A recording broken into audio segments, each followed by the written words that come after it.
Hello guys, so meron tayo ditong class photo frame. Ayan, so malapit na naman yung graduation natin. So pwede nyo magamit to guys sa mga naghahanap ng class photo frame. Meron siyang design.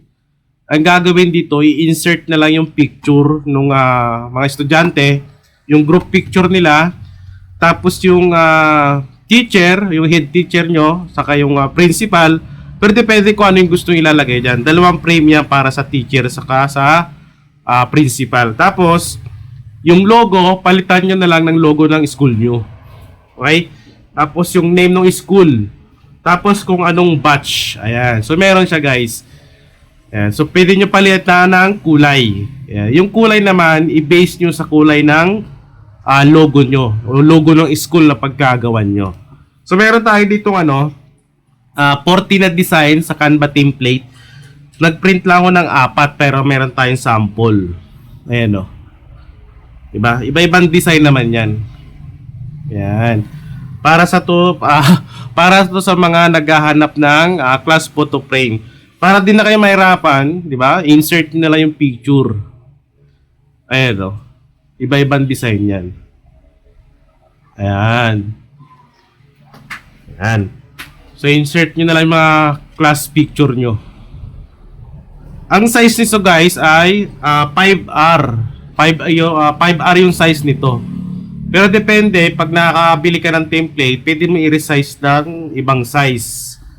Depende sa inyo guys, i-resize nyo lang. Basta naka premium account kayo. Kumbaga naka monthly kayo sa Canva.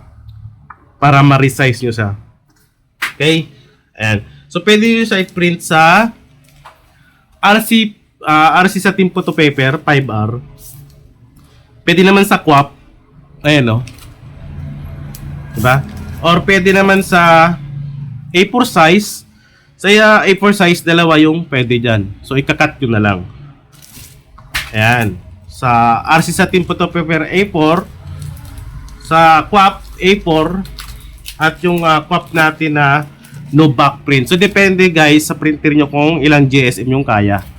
Huwag kayong magsalang ng makapal kasi masisira yung printer nyo. Okay?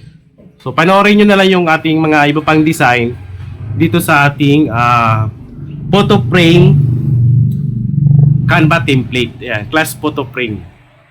At ito yung mga template natin. So, ano to guys? 14 na design. Canva template siya. So, kailangan mo ng pro account sa Canva kasi nga meron siya mga elements na pro. Ayan o, yung mga elements niya. So, pag dinownload mo kasi yan, naka-free account ka lang, may watermark yan at hindi mo madadownload yung iba. So, kailangan mo ng premium account sa Canva. Yan, yun lang yung ano natin dyan. Kailangan naka-pro ka sa Canva. Naka-pro account yung Canva account mo. Yan. So, meron tayo ditong 14. Dito guys, pwede nyo palitan ng kulay yan. Depende doon sa kulay ng logo ng school kasi i-blend mo. Kumbaga, ibabagay mo yung kulay niyan doon sa kulay ng school, ng logo. So, meron tayo ditong dalawang frame para sa teacher at sa principal. So, i-edit na lang yung details niyan. Tapos, i-insert nyo na lang din yung picture nung class nyo. Ayan. So, class picture. So, i-insert nyo na lang dyan. Yung class batch naman, ayan. So, i-edit nyo na lang. Yung school name. So, bahala na kayo mag-edit kung ano yung ilalagay. At ito yung mga iba pang design. Ayan. So, iba-ibang kulay. So, iba-ibang design yung sa baba. Ayan, mga elements natin yan. Ayan o, mga shape. Ayan. So, maganda to guys, para sa naghahanap, malapit na naman yung graduation or sa school natin, di ba? Pwede mo i-alok to sa mga teacher. Kung photographer ka sa school nyo, pwede mong gamitin to. So, maganda to dahil hindi ka nagagawa ng design. So, meron naka-ready na, di ba? Ayan o. Ayan. So, pwede mo pa siya dagdagan ng details. Depende dun sa request ng school or yung client mo. Ayan. So, Canva template din naman yan, guys. May edit yan. So, gamit ka lang ng pro account sa Canva. Ayan. So, napakaganda, di ba? At saan nga ba mabibili yung template natin? Siyempre, dito lang yan sa Digibili. So, click nyo na lang yung link dyan sa description o sa comment section. So, marami kayo pwedeng pagpilian dito. I-search nyo lang guys sa search product para lumabas ka agad yung hinahanap nyo. Ayan. So marami kasi yan guys. So dito, pag kinilik mo yung class photo frame, and 14 premium design, so kailangan siya ng pro account. Ayan, yun yung details niya. Ayan, no. Di ba? So gawin mo dyan, add to bag lang. Yan, no. Add to bag, check out. Yan, so click mo lang yung check out. Tapos, kung meron kang discount code or gift card, lagay mo lang dyan para may discount, di ba?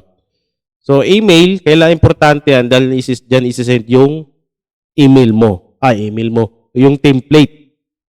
Okay? So, kailangan importante yan. Nakadapat, i-check mo muna para sigurado kasi dyan isisend yung template. Yung name mo, yung country, yung number at higit sa lahat yung reference number.